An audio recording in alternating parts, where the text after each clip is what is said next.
Buenas tardes, damas y caballeros. Again, welcome to my continuing session na tinatawag natin Walk the Talk. At yun nga, naulanan tayo. Kaya pati yung screen ay na moist. Nagkaroon ng moisture. Pero sige lang, okay lang. Kasi gusto ko lang tapusin yung 30 minutes naman tayo, 30 minutes. So tamang-tama lang dalawang vlogs. Tapusin na lang natin kasi actually boring eh. Boring maglakad kung mag-isa ka, ha? Kaya mas mainam sa akin na isabay na yung vlogging. So we are going to discuss the incoming statement of incoming State of the Nation address, State of the Nation address ni President Bongbong Marcos sa Lunes, July 27, a day after my birthday. So as we reported earlier, yun, he is about to make a major announcement, kailangan this is second to the last zona ata niya ilan ang zona lang ba siya meron, 26 zona. So yun, tama, mga dalawang zona na lang or isa, 27, 28 hindi na kanya hello. So second to the last zona. And we remember pa yung last controversial zona niya, yung mahiya naman kayo, yung na-deliver niya, yung mahiya naman kayo speech niya. So there is a very strong pressure sa kanya ngayon, na to make this second zona more bombastic. Dapat mas golpe de gulat itong second zona na ito, kasi sa totoo lang medyo marami pang hindi impress, kahit yung mga kakampings na kahit papaano ay supportive of Marcos than Sara Duterte, pero nabibitin pa rin sila, or yung mga neutral na Pilipino na naghihirap sa mahal na bilihin at kakulangan ng public service, nabibitin pa rin sila sa mga aksyon na ginawa ni President Bongbong Marcos. Kung maalala nyo, very impressive yung sinabi niya na meron mga 15 kontraktor na nakakuha ng 100 billion na project. Ano nangyari doon sa 15, Mr. President? Dapat i-anunsyo niya na kakasuhan ng kalahati or lahat yan kung may katibayan, kung may katiwalian. Bakit sa 15 na big time contractor ang nakasuhan lang ay ang mga diskaya? At remember, kahit yung mga opisyalis ng Independent Commission on Infrastructure ay sinabi na mga 1,500 officials talaga, 1,500 public works officials, 1,500 na kasama ng mga public works officials, mga co-commission on audit officials, mga local government officials siguro, at mga contractors na rin, and DPWH officials are involved talaga, ano nangyari? Anyari, Mr. President? Bakit kakarampot lang ang nakasuhan? Nakakulong na mga big time na senador ay so far, wala pa nga si Cheese at si Joel Villanueva. Andyan lang si Jinggoy at si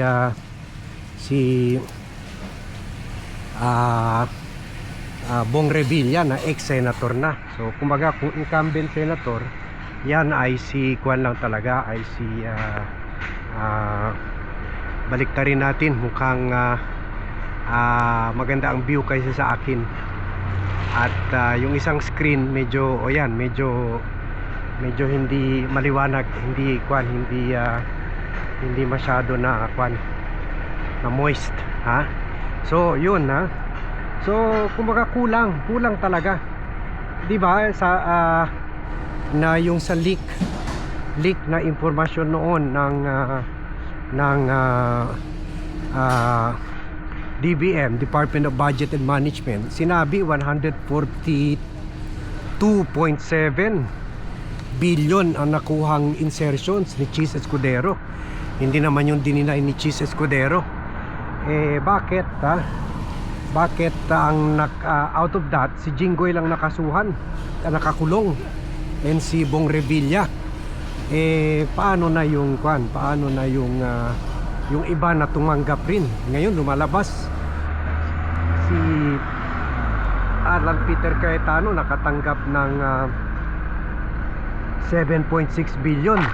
So ganyan siguro ang halaga nila Amy Marcos, nila Bongo, si Bongo lumabas 4 billion, pero kulang pa yun, ha. Si Robin Padilla, ha, si Loren Legarda. So meron din mga ito. So dapat kasuhan din ng mga ito. So yan, hihintayin natin na pangalanan sila ni President Marcos, SONA. Hindi lang yung mga the rest of the 15 contractor puwerak sa mga diskaya, pati yung the rest of the senators and also mga congressman, ha, kasi very limited yung impormasyon niya noon. Ang pinangalanan lang yung mga contractor na out of the 15 contractor, kasama pa yung contractor ni Chis Escudero na nagbigay sa kanya ng 20 to 30 million campaign funds. So anong nangyari doon sa contractor na yun, ha?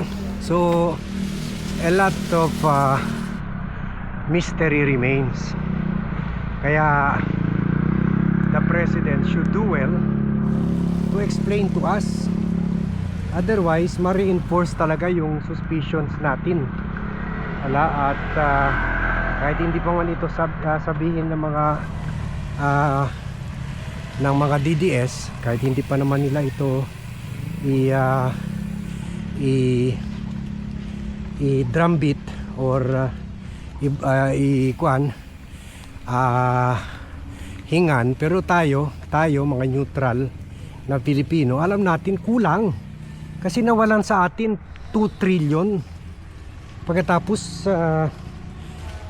sa laki niyan pera, wala pang 50 ang nakasuhan at wala pa 10 ang nakakulong.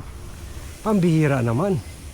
Kung ganun, ibig sabihin mga tig 100 billion ang ninakaw nila. Kasi kung sila lang, so marami pa yan.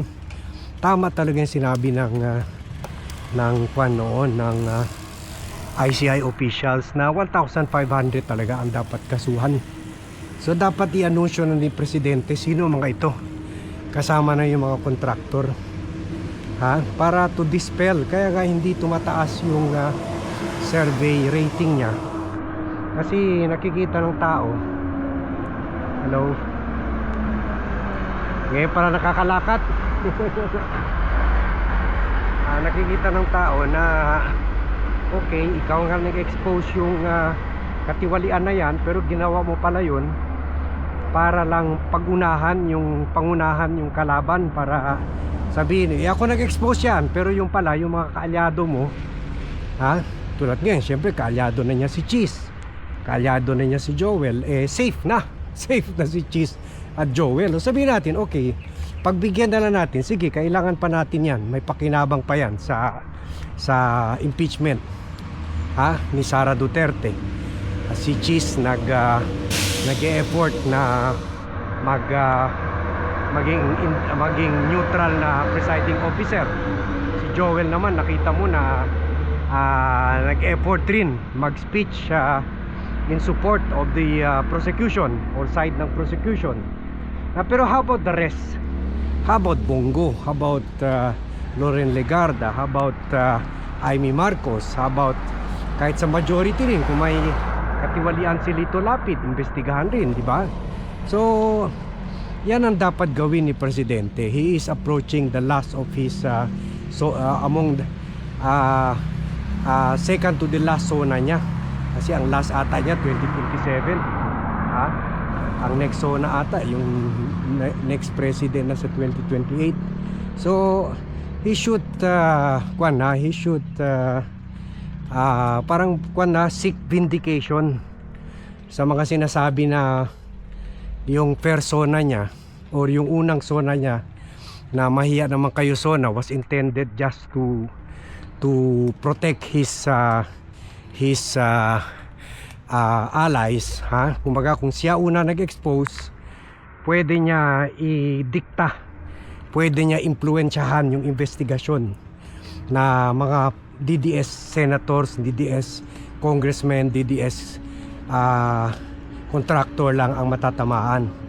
So people know that kahalata naman na marami siyang pinoproteksyonan. 2 trillion na wala sa atin. Bakit kakaunti lang nakakulong ngayon? Gusto rin natin ibalik yung 2 trillion sa atin, kahit kalahati lang nun.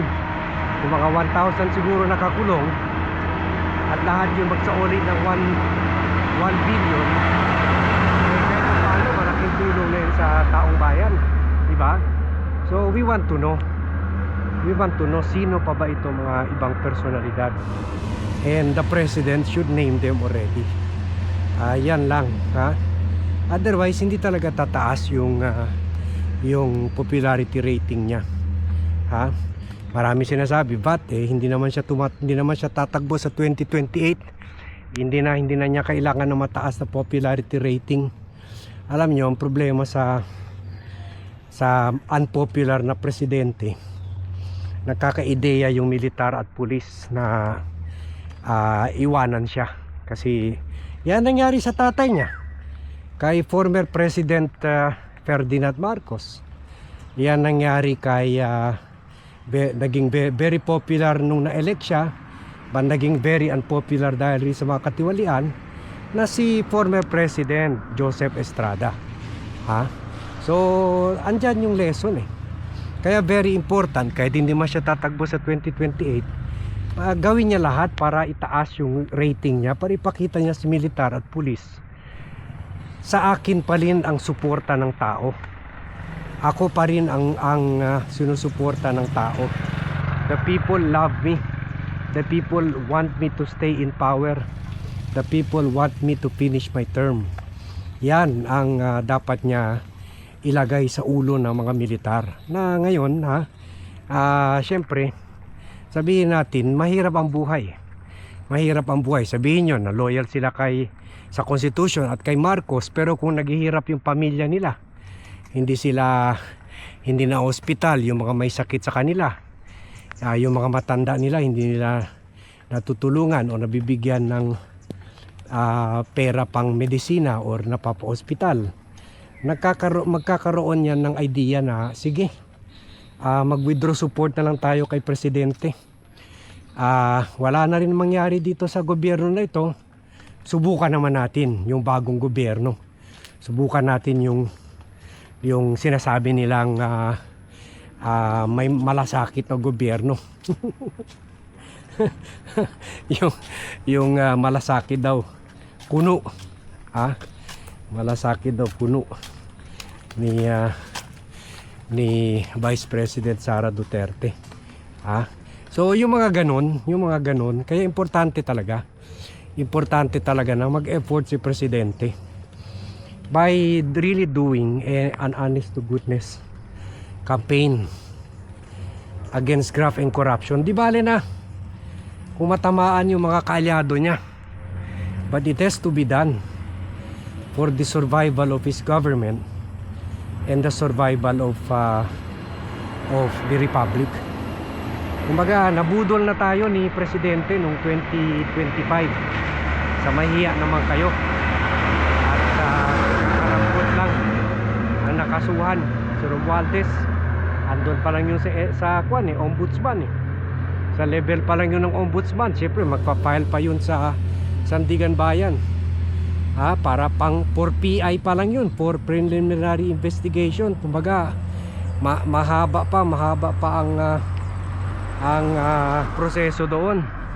So hindi natin alam, baka pinail nila yun for PI para lang maisip ng mga tao na may nangyari naman sa kaso. Baka after the SONA sasabihin ng ombudsman, ay wala palang grounds, hindi pala natin makasuhan si Romualdez ng plunder, kahit sinabi na namin siya mastermind, wala tayong ebidensya. So yan, kung ganyan siguro magre-revolusyon na pati yung mga loyalista ni President Bongbong Marcos, kasi halata talaga na niloloko na lang talaga tayo. So kailangan talaga bumawi si Presidente, kailangan talaga bumawi sa dito sa 2026 sa SONA. Dito niya ipakita na he is the president for everyone, hindi president for the BBM supporters lang. President siya ng mga kakampings, president siya ng mga loyal, mga supporters ni Isko, president siya ng mga neutral, president siya ng buong bayan. Hindi siya president ng mga kaalyado lang niya na nakinabang sa kanya. Go after them, Mr. President. Ipakita mo na sa last 2 years mo, you are the president, you are deserving of your name as a Philippine president, and you are loyal and faithful to the interest of the Filipinos. Hindi loyal and faithful sa interest lang ng mga kaalyado mo. So this is the challenge to the president. Titingnan natin yan, kung hindi niya magawa na to announce a bigger, yun nga, itong ICI pinatay na niya.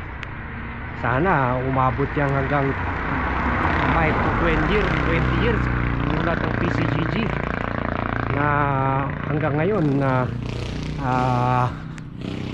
active pa sa hangarin ma-recover yung Marcos ill-gotten wealth, pagnanakaw ni Ferdinand Marcos Sr. So dapat yung ICI sana mag-anunsyo siya ng creation ng another bigger and stronger ICI. Sana sabihin niya na nakita natin na mas malawak pala itong problema ng flood control, kaya ibabalik ko mas malakas ng ICI. Yun talaga pinaka the best news. Okay, so sige, hanggang dyan na muna tayo. Thank you very much everyone for watching. Thank you very much for joining me in this vlog. I'm happy, lalo na sa mga dati na nag-join sa atin sa Walk the Talk, discussing political issues while walking. It's great to be back, and it's great to be walking while dishing out political views and political analysis. Thank you very much, and see you in my next vlog.